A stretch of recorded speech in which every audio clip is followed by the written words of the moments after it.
Gusto nyo bang magmarka ang mga anak nyo sa graduation? Opo, ma'am. Gusto namin. Gusto kong magmarka ang aking anak dahil darating ang aking anak na galing Africa. You know?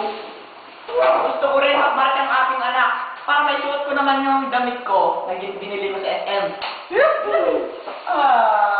Kung gano'n, kailangan nyong magbayad ng 200 pesos na graduation fee. Kung walang bayad, walang marka.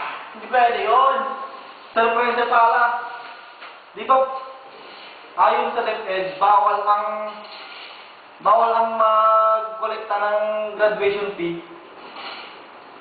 Sinabi din po sa batas na bawal ang principal o teacher na mangingil ng mga graduation fee o contribution. Oo nga.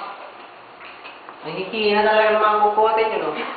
Para maloko natin ang batas na yan, gawin natin donation ang contribution. Maliwanag? Madilim.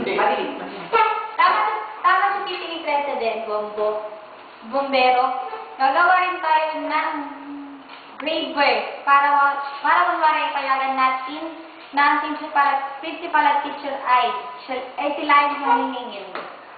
Saka rin, konsentidor. Mautak talaga kayong mga PTA. Siyempre naman, ha? Malo ka na, konsentidor.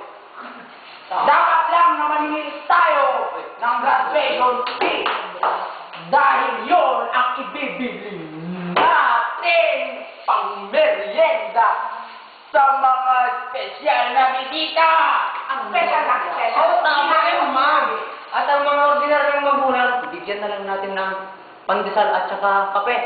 Saka na lang yung creamer, oh. Pwede? Pwede. Walang mainit na tubig. Bahala na kayo. Wala nang baso. Bahala na rin kayo doon. Sana po sabay kung gusto nyo.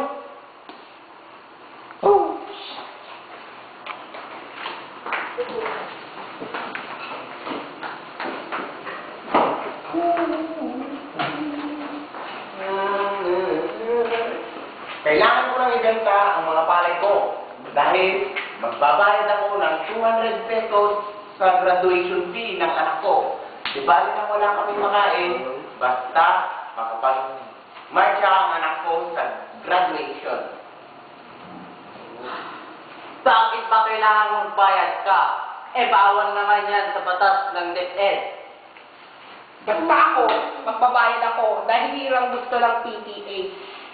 Para naman maging sikat ako, gagaya ng mga balikbayan. Oh, tama! Hoy, ikaw, Rosing, ha? Nagmamayabang ka na. Wala ka pang pambili ng sardinas. Di ba na walang pambiling sardinas? Basta makapagyabang ako.